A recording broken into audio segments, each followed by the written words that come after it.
Is you really this bored, nigga? Like, is your life really this miserable that you just want to walk around antagonizing a young black man minding his fucking business? You ain't got nothing else better to do, you know what I'm saying? You don't got a couple buddies you could go drink some beer with or anything.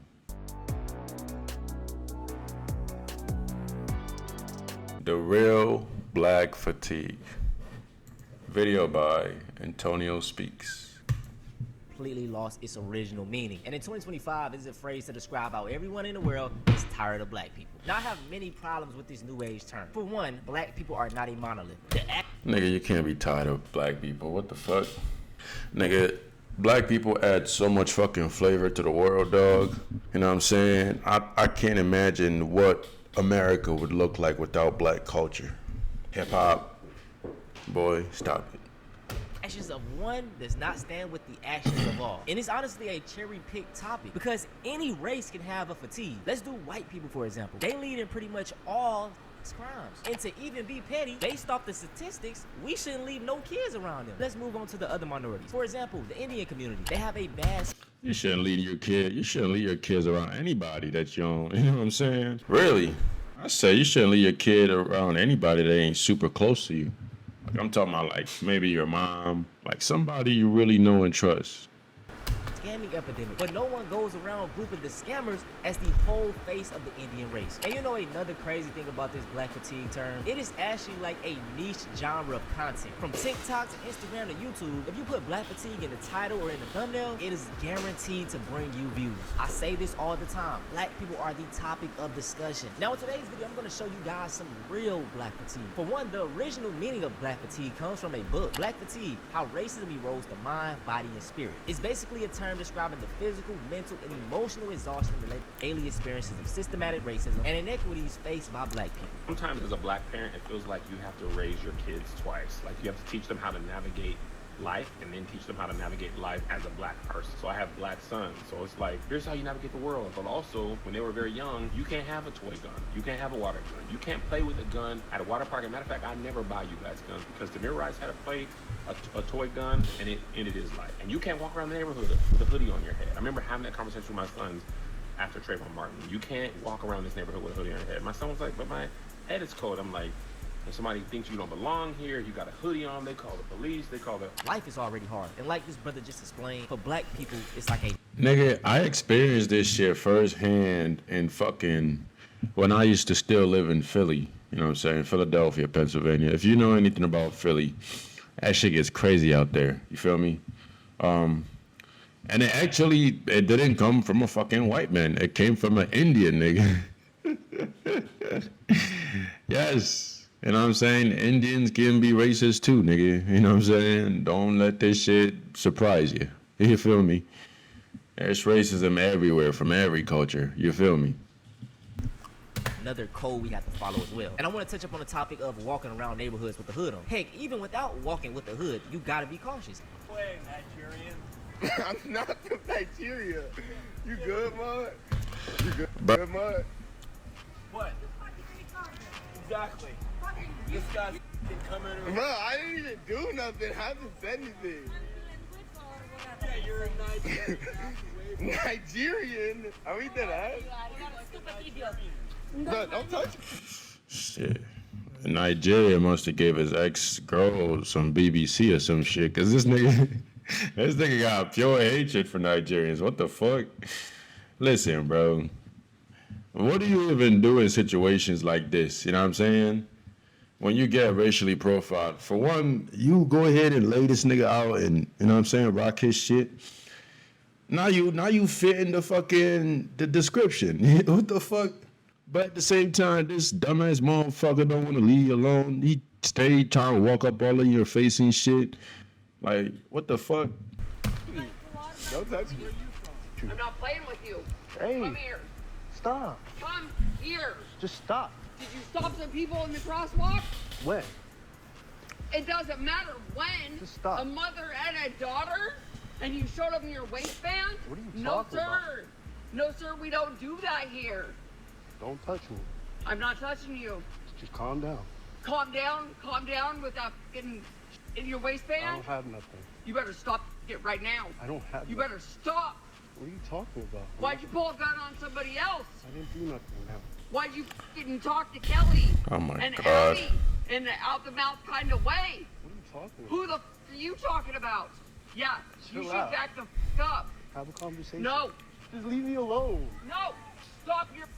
Just leave me alone. You want to put people on my block? I Uh. got you, bro. I didn't do nothing. I got you. Nigga, brother. He ain't my help.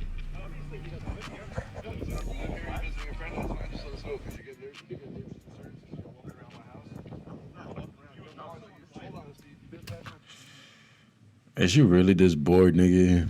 Like, is your life really this miserable that you just want to walk around antagonizing a young black man minding his fucking business? You ain't got nothing else better to do, you know what I'm saying? You don't got a couple buddies you could go drink some beer with or anything. Now 4 times I don't know you. I've never seen you before, and you're walking past my house over and over again. So if you live here or you have a friend you're visiting here, that's fine. I'm not in front of your house. You're actually following me. You gonna keep asking me the same question over and over and over and over and over. This man following me. This is harassment, right? That's harassment. First of all, these white people are fucking stupid. Let's just start there. A true YN who is there to terrorize the neighborhood and break in is gonna do that shit so fast. You know what I'm saying? They have a plan. They know which houses they trying to target, what they trying to do, how they trying to get active. They're gonna carry out that plan, and there's gonna be a fucking driver waiting to skedaddle. You know what I'm saying? And if you confront them, they're gonna do it to your ass. You know what I'm saying? They don't give a fuck. A law, nigga, somebody who's not abiding by, you know what I'm saying, the law is not gonna give a fuck. You think he's gonna let you get that close and not do it to your ass, nigga? These niggas got switches, boy. You know what I'm saying? So the fact that you're talking to this young black man and you're antagonizing him, you know what I'm saying? And he's not really showing you any level of aggression, just trying to mind his business and get the fuck on. And you being a weirdo and shit. The fact that he ain't even touch you should let you know, you know what I'm saying? He's not the type of person you think he is. Harassment, right? That's harassment, right? I think what you did to my wife, yes. Look. He followed it. You read it up. You notice how in all of those videos, the white people claim that they are so scared or in fear of the black man, yet they continuously walk towards them. It's never about being scared or in fear of. And this shit is weird because this shit is weird. This is harassment. You know what I'm saying? But what the fuck do you do in this position? Because if you sock him, if you hit him in this shit, now it's assault. But the nigga won't leave you the fuck alone. You're weird. These people. It's simple. They just do not want us in their spaces. And my thing is, these are public properties. What authority do you have to tell someone they can't be walking there? And it's like, even when we conform and, go by the traditional. This shit really sad to see that it's still fucking happening in 2024 and 2025 and shit. Like, nigga, I thought this shit was like, I thought we would have made a whole lot more progress as a civilization by now. Ways of white America. We get the degree, we dress up nicely, we are still discriminated upon. So I'm driving home from Kitchener. I was in the Kitchener courthouse today, and as I was entering, I was denied entry because apparently I don't look enough like a lawyer. I was dressed exactly like I am now, and the guy's like, "Oh, we're not just letting anyone in the courthouse. You better have some business here." And I just keep on walking towards him, thinking like this guy clearly knows that I'm a lawyer. And then he's like, "Yeah, what's the purpose of you coming here?" And I look at him like, I ain't gonna lie. I don't think it was the fact that he was black, buddy. I think you just need to get you a better suit because this shit is not it, gang. You need you a better suit, a better design, something that's gonna make you stand out. You feel me? You know what I'm saying? "You joking, bro? I'm a criminal lawyer." And then he was kind of embarrassed and he felt stupid. I was like, "Wait, you think I was a pimp with the suit?" And then I showed him my ID. And then my client pointed out some reasons why the guy. This shit look like a kid would wear to prom. You know what I'm saying? How you present yourself also matters, guys. You know what I'm saying? Like, it ain't just about, yeah, sure, you're capable of all those things. You have the lawyer degree and all that shit, but nigga, you dress like a nigga going to prom, bro. I'm gonna keep it a buck with you, like. May not have thought I was a lawyer. Any of you guys know why I was not believed to be a lawyer? Let me know your thoughts. I went to Harvard Law School. I've got a lot of degrees and awards. I've won cases at the U.S. Supreme Court, and I've been in courtrooms representing clients, getting there early, sitting at defense counsel's table, where the judge will walk in and immediately get mad at me. The judge will look at me and say, hey, you get back out there in the hallway. I don't want any defendants sitting in my courtroom without their lawyer. And I have to stand up and say, well, I'm sorry, Your Honor. I am the lawyer. I didn't introduce myself. My name is Brian Stevenson. I have to try to de-escalate this situation. And I was doing that recently. I was in a courtroom in the Midwest, and the judge started laughing, but it wasn't an apologetic laugh. Client came in, we did the hearing, but I remember sitting in my car after that hearing thinking, wow, here I am, this middle-aged black man. I'm in my best suit, got all of these degrees and awards, and I'm still required to laugh at my own humiliation to do justice for my client. Imagine this, full flight from Istanbul, Turkey to San Francisco, and about 3 hours into the flight, they make an announcement asking for a doctor. They're like, if you're a doctor, if there's a doctor on board, please identify yourself. You take off your seatbelt, you get up, you're excited, you're ready to, this is what you've been training for. And first thing the flight attendant says to you as he comes over, he's like, wait, are you a doctor? He looks at you kind of weird. You're like, yeah, I am. First, he asks again, you're sure you're a doctor? I'm like, yes, I am. Then he goes ahead and asks for like a medical ID. I'm like, I don't have a medical ID. I don't know what that is really. I can give you my NPI number. And then I pulled out my phone and showed him my work ID, which clearly says my name, says medical doctor on it, or MD, and then says like doctor in huge letters at the bottom. I see that he's pretty reluctant, but he takes me back to where the flight attendants kind of gather, and I meet his colleague who also then questions me, are you a doctor? Every single clip in this video will... I mean, no, okay, with that last clip, you know what I'm saying? Let's give it a buck. Those are logical things you would want to do if you about to, you know what I'm saying?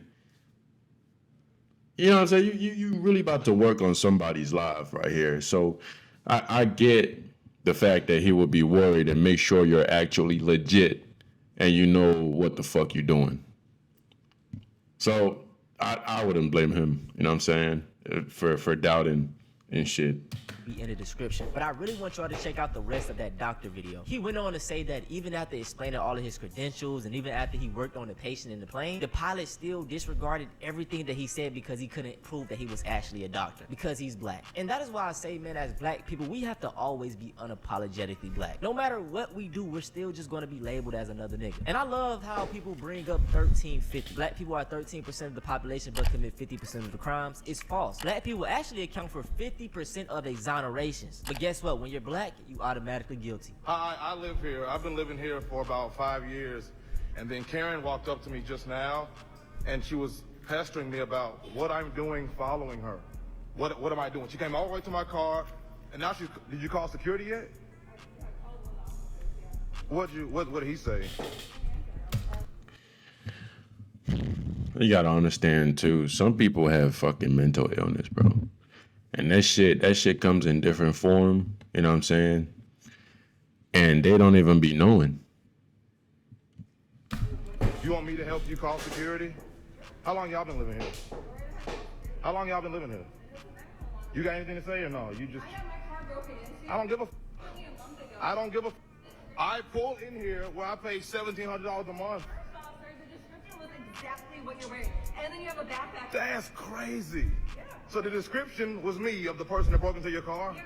The hoodie, everything. They had on a pink hoodie when they were breaking in? Why I just mentioned it, I apologize. They had on a pink hoodie, black nails, and a backpack.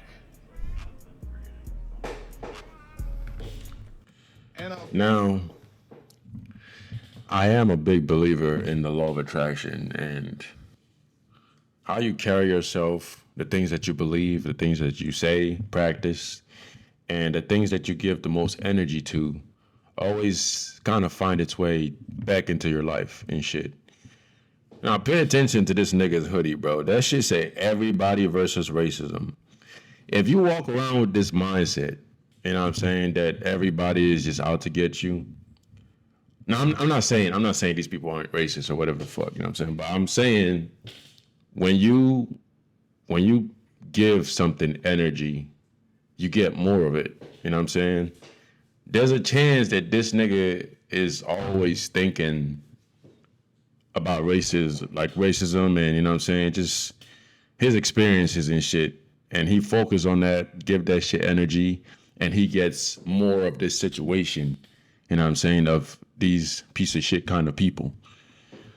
Me personally, I would not be walking around with this kind of hoodie, you know what I'm saying, carrying this fucking, wearing this shit. That's just me though. I'm just saying. Backpack. I mean, she did this. I'm not content. I'm a fucking influencer. If I wanted to, you'd be finished. Weird.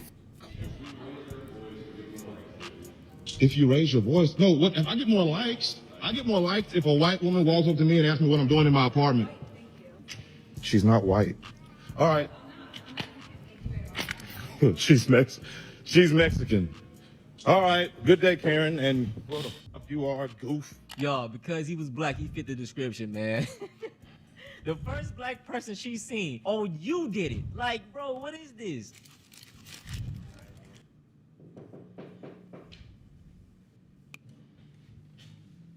I try to pay this kind of shit no mind, bro.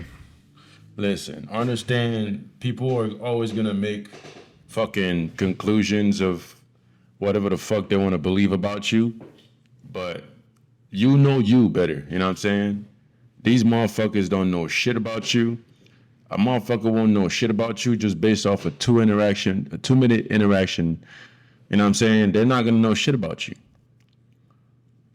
And don't let interactions like these change your beliefs about yourself and shit like that, you know what I'm saying? I pay these kind of interactions no mind. I don't think about it. I don't worry about it. I just don't give a fuck. Sure, I've experienced shit like this in the past, you know what I'm saying, where a nigga get racially profiled. But I know that's not the type of person I am. I don't indulge in those kind of activities, you know what I'm saying? And I don't give a fuck. And with that being said, man, I hope you enjoyed the video. I'll catch y'all on the next one.